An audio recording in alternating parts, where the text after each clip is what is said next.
Hello students, welcome back again my YouTube channel physics की दुनिया bye जूही चौधरी। यहाँ पर मैं जूही चौधरी आपको फिज़िक्स से जुड़ी जानकारी देती हूँ, जहाँ पर मैं आपको आपकी फ़िज़िक्स की बुक से रिलेट टॉपिक्स के बारे में बताती हूँ। हम ऑलरेडी काफ़ी कुछ अपनी वीडियोस में डिस्कस कर चुके हैं, तो आप फिज़िक्स से जुड़ी जानकारी के लिए मेरे यूट्यूब चैनल फिज़िक्स की दुनिया को सब्सक्राइब कीजिएगा। आज हम एक नया चैप्टर स्टार्ट कर रहे हैं। आज हम कौन सा चैप्टर स्टार्ट कर रहे हैं? आज हम स्टार्ट करने वाले हैं क्लास 11th की बुक का chapter number 4, laws of motion.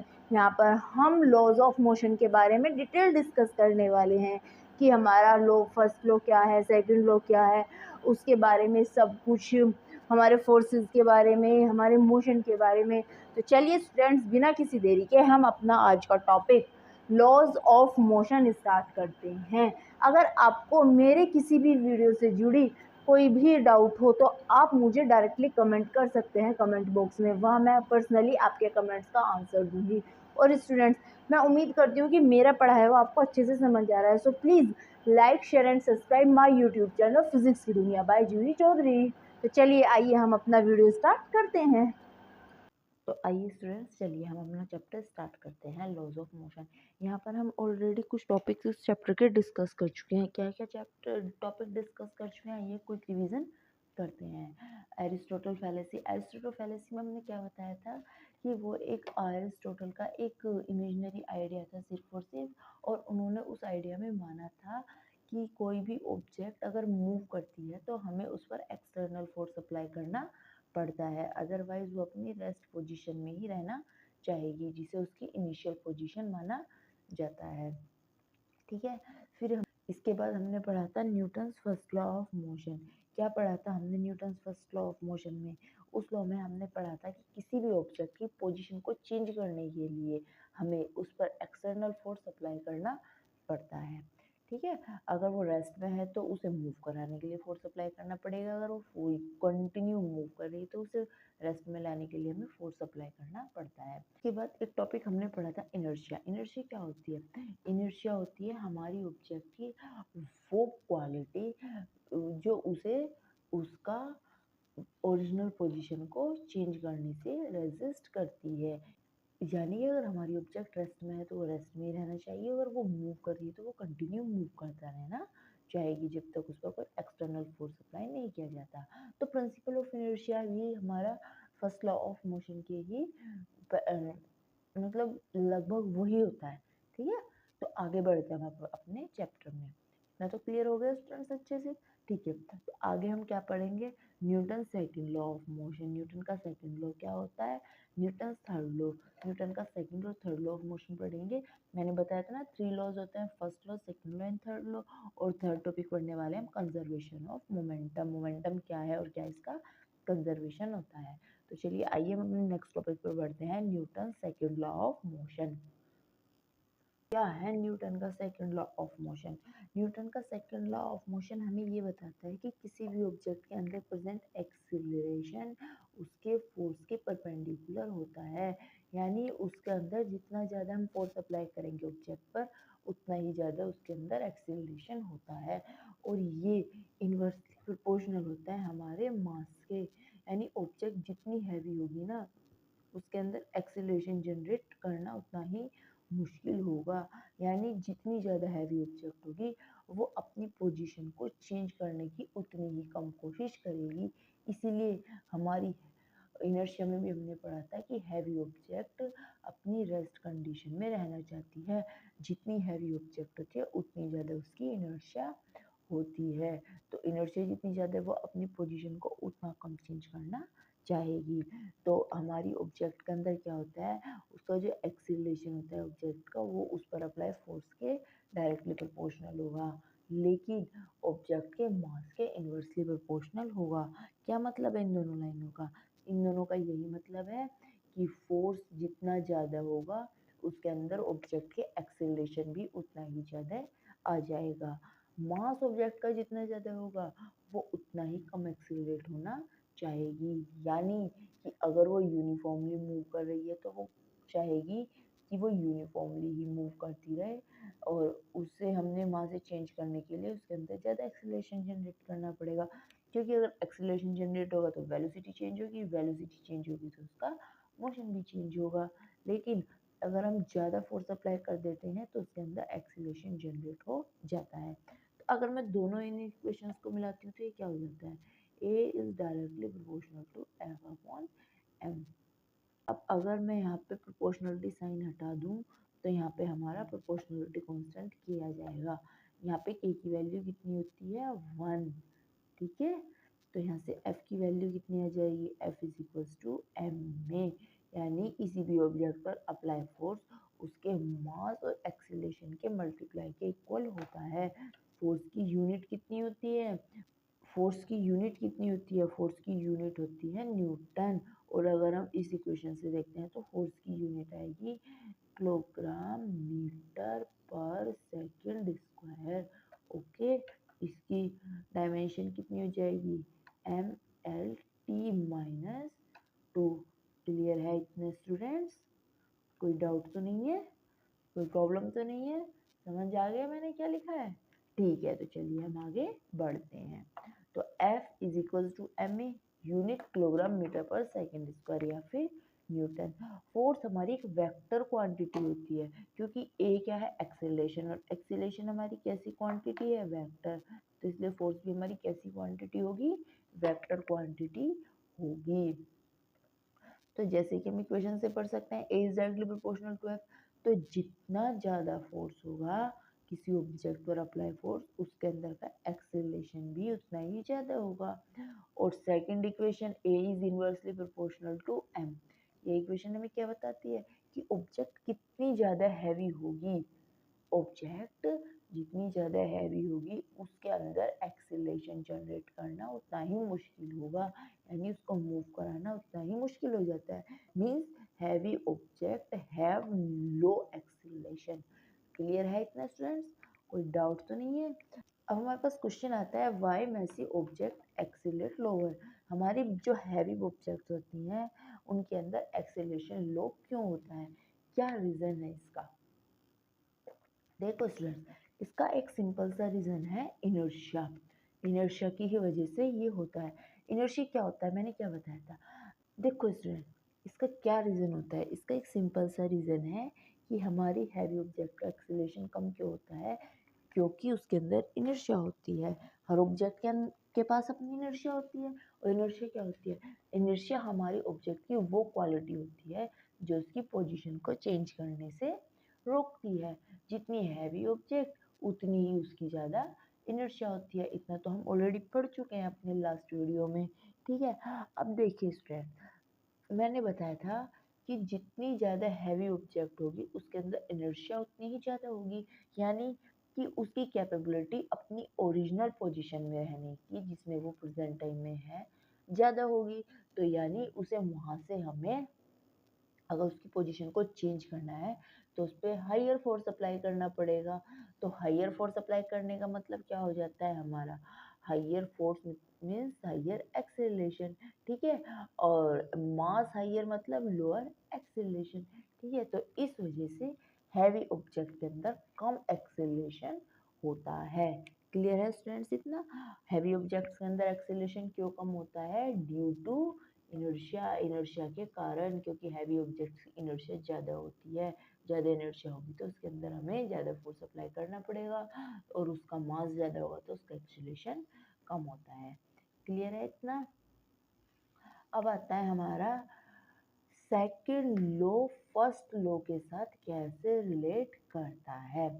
आइए चलिए मैं बताती हूँ आपको सेकंड लॉ फर्स्ट लॉ के साथ कैसे रिलेट करेगा। देखिए हमारा सेकंड लॉ हमें क्या बताता है। सेकंड लॉ हमारा होता है, इसका डेरिवेशन अगर हम देखें तो force is equal to mass multiply acceleration, ठीक है। यही तो हमारा सेकंड लॉ होता है मोशन का।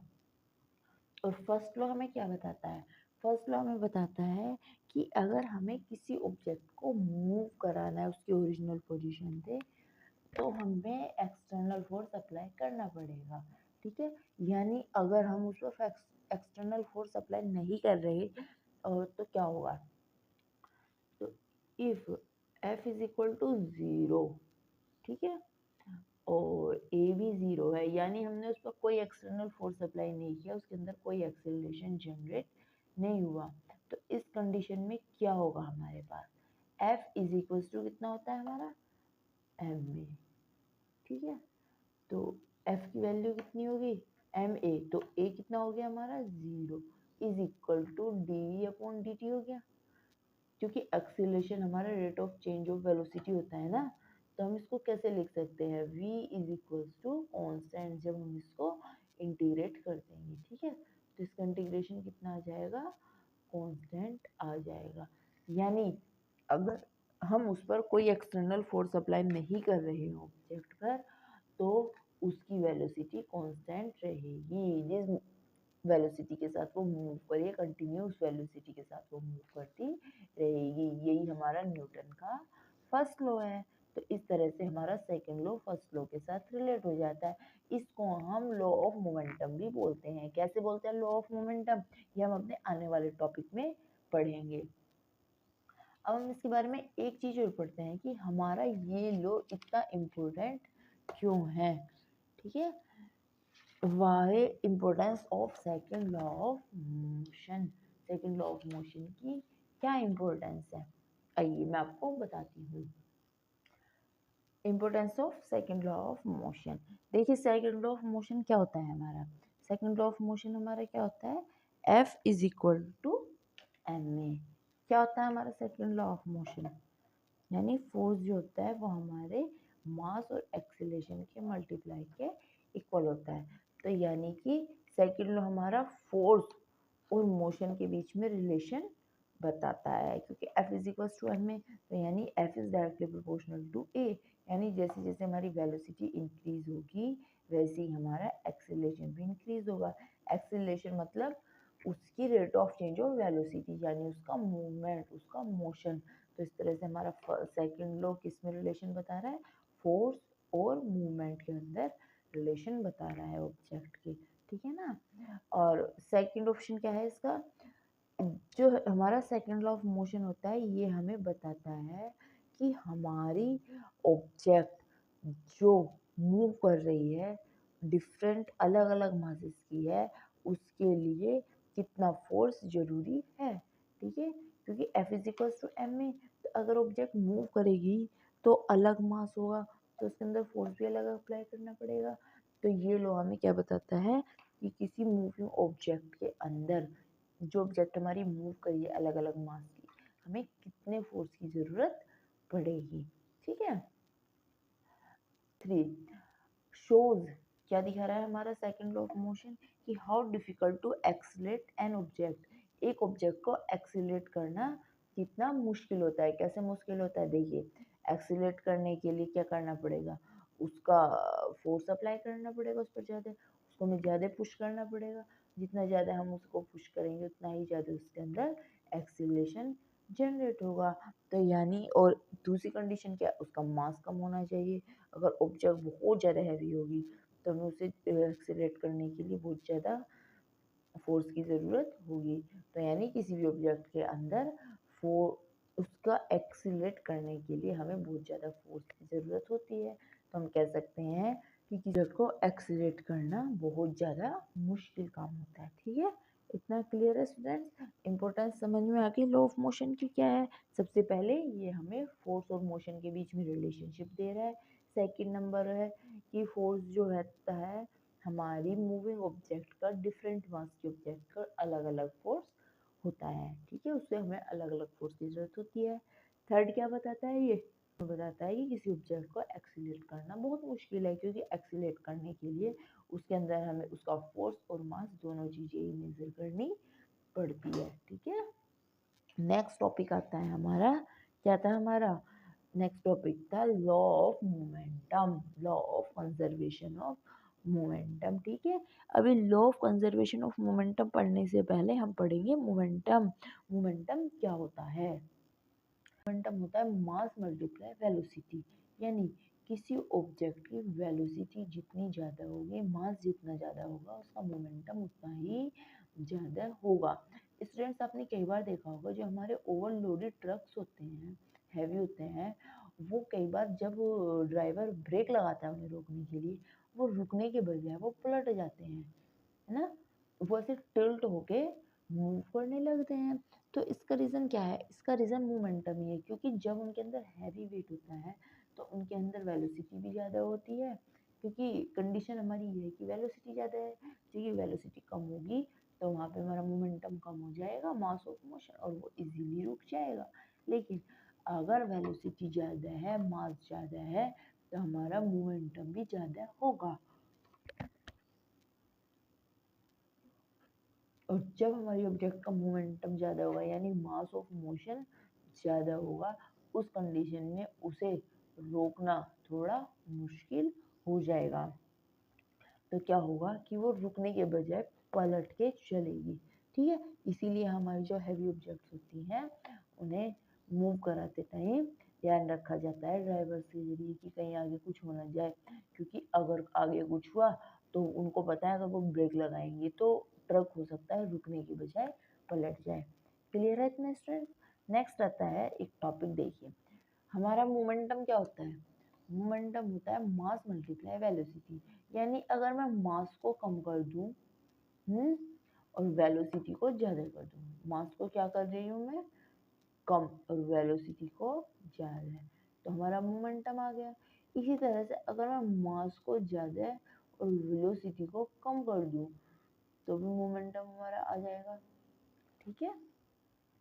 अगर हमारी लाइट वेट ऑब्जेक्ट की वेलोसिटी ज़्यादा है, तो उसका मोमेंटम, और हमारी हैवी वेट ऑब्जेक्ट की वेलोसिटी अगर कम है, तो उसका मोमेंटम हमारा इक्वल हो सकता है, क्योंकि मोमेंटम हमेशा मास मल्टीप्लाई वेलोसिटी होता है। तो यानी ये मास और वेलोसिटी दोनों पर डिपेंड करता है। तो अगर दोनों ही चीज़ें एक कम और एक ज़्यादा होगी, तो वो मोमेंटम को बैलेंस कर देगी। यानी कि momentum of heavy object with low velocity is equal to momentum of lighter object with high velocity. Clear है इतना स्टूडेंट? ये मोमेंटम क्या होता है, कब ये जनरेट होता है? What is momentum? Momentum is the mass in motion. जब हमारी ऑब्जेक्ट मूव कर रही है, तो उस वक्त जो उसका मास होता है उसको हम मोमेंटम बोलते हैं। आगे पढ़ेंगे हम law of conservation of momentum, यानी मोमेंटम कब कंजर्व हो सकता है, इसके लॉ के बारे में भी हम पढ़ने वाले हैं। Law of conservation of momentum, momentum के कंजर्व होने का क्या लॉ है? देखिए मोमेंटम क्या होता है? P is equal to mv। क्या होता है? P is equal to mv। तो देखिए law of conservation of momentum में क्या बताता है? अगर कोई क्लोज सिस्टम है ना हमारा इस तरह से, ठीक है, कैसे सिस्टम है हमारे? क्लोज सिस्टम है, तो इसका मोमेंटम क्या होगा हमारा? कंजर्व, ठीक है? यानी कि इसका जो मोमेंटम है हमारा कंजर्व होगा। जो उसके अंदर मोमेंटम है वही रहेगा, कब तक? जब तक हम उस पर कोई एक्सटर्नल फोर्स अप्लाई नहीं करते, ठीक है? क्या बताता है हमारा law of conservation of momentum? कि किसी भी क्लोज सिस्टम के अंदर momentum remains conserved until any external force does not apply, ठीक है? यानी कि P is equal to M V होता है, तो हमारी क्या होगा? P जो होगा वो कांस्टेंट होगा जब तक हम उस पर कोई एक्सटर्नल फोर्स अप्लाई नहीं कर देते, ठीक है? चलिए आइए मैं आपको दिखाती हूँ कैसे होगा। हमारा मोमेंटम क्या होता है? P is equal to M V. क्या है मोमेंटम हमारा? P is equal to M V, ठीक है? क्लियर है? अगर मैं इस पर एफ भी जीरो कर दूं, ठीक है, और एक्सेलरेशन भी जीरो कर दूं, अगर जो अप्लाई फोर्स है वो भी जीरो और एक्सेलरेशन भी जीरो है, ये हमारा क्या था? सेकंड लॉ ऑफ मोशन में हमने बताया था ना कि ये हमारा कंजर्वेशन से कैसे रिलेट होता है, सेकंड लॉ ऑफ मोशन, ठीक है? तो इस तरह से रिलेट होता है। अगर मैं फोर्स भी जीरो कर दूं और एक्सेलरेशन भी जीरो कर दूं, तो उस कंडीशन में क्या हो जाएगा? जो हमारा P है, P equals to M V है, तो मैं इसको ऐसे लिख सकती हूँ डिफरेंशिएट करके with respect to time, dp/dt is equal to, mass तो हमारा कांस्टेंट ही रहेगा, dv/dt। अब dv/dt कितना होता है, ये हमारा एक्सीलरेशन के इक्वल होता है, dv/dt। क्लियर है इतना? क्योंकि हमारा एक्सीलरेशन क्या होता है, rate of change of velocity. ठीक है, तो ये वैल्यू कितनी हो जाएगी हमारी, 0। तो dp/dt इज इक्वल टू 0। ठीक है, अगर डिफरेंशिएशन 0 है, अगर हम इसको इंटीग्रेट करेंगे तो p की वैल्यू कितनी आ जाएगी हमारे पास, कांस्टेंट। p की वैल्यू कितनी आ जाएगी, कांस्टेंट।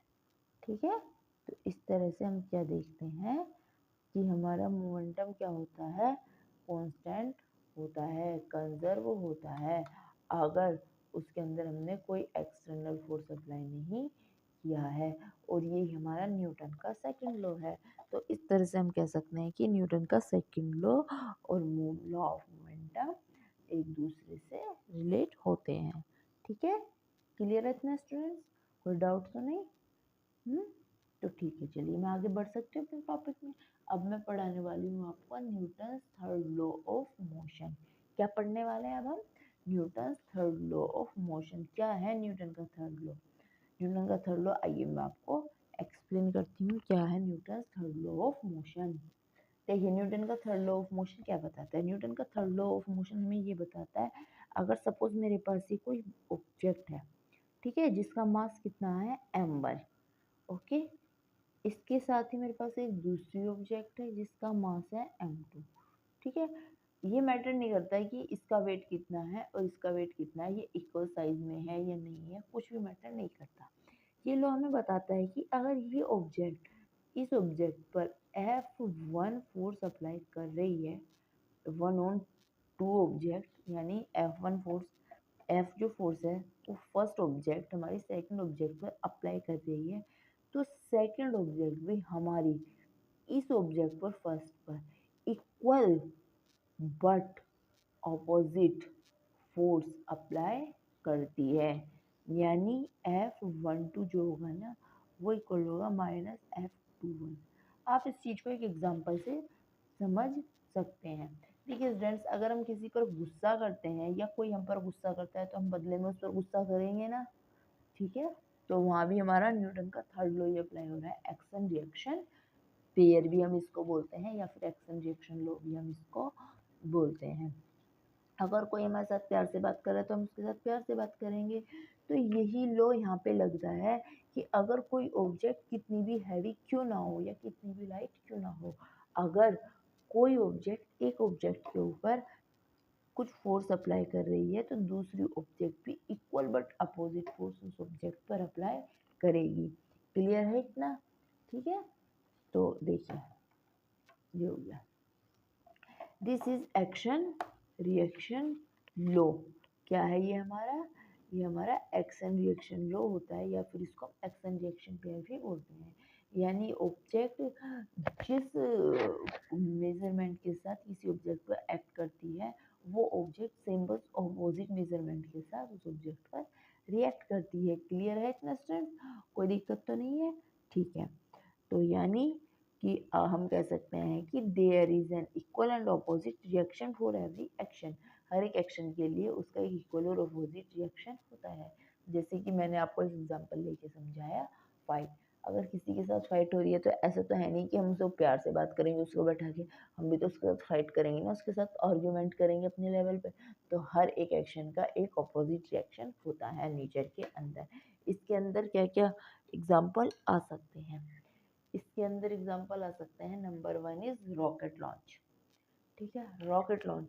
देखिए स्टूडेंट्स, क्या होता है जब कोई रॉकेट लॉन्च होता है ना,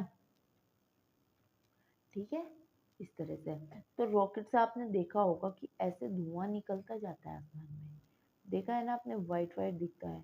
ठीक है, तो ये जो ये इसकी गैस हमारी एग्जर्ट हुई है, बाहर निकली है, ये इसका फोर्स F12 हो गया सपोज, ठीक है, इसकी बाहर निकल गई, तो ये बदले में क्या करेगी, इसके अंदर हीट जनरेट कर रही है, जिसकी वजह से इसको क्या मिल रहा है, फ्यूल मिल रहा है, और ये मूव कर रहा है हमारा रॉकेट। ठीक है, तो इस हीट जनरेट ने इसके अंदर क्या प्रोड्यूस किया, है फ्यूल,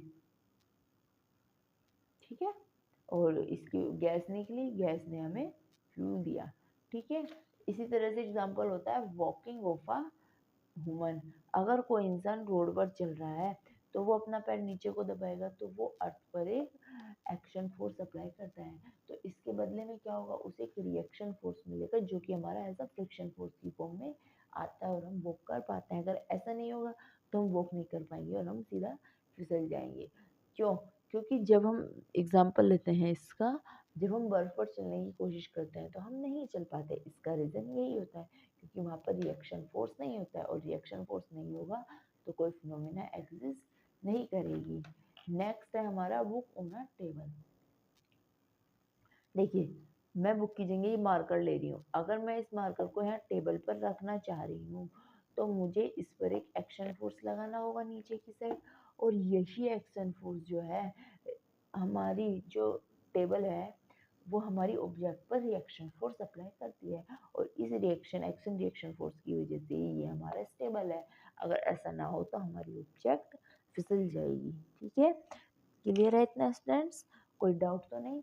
आई होप आप लोगों को अच्छे से समझ आ गया होगा। और फिजिक्स से जुड़ी और जानकारी के लिए मेरे यूट्यूब चैनल फिजिक्स की दुनिया से जुड़े रहिए और उसे लाइक शेयर और सब्सक्राइब करना ना भूलिए। आई होप आपको इस वीडियो से कुछ तो वैल्यू मिली होगी, तो प्लीज़ अपने उस एक्सपीरियंस को अपने दोस्तों के साथ भी शेयर कीजिए और ज़्यादा से ज़्यादा मेरे यूट्यूब चैनल पर कमेंट कीजिएगा। तो thank you so much for watching my video. Like share and subscribe my YouTube channel physics की दुनिया बाय जूही चौधरी।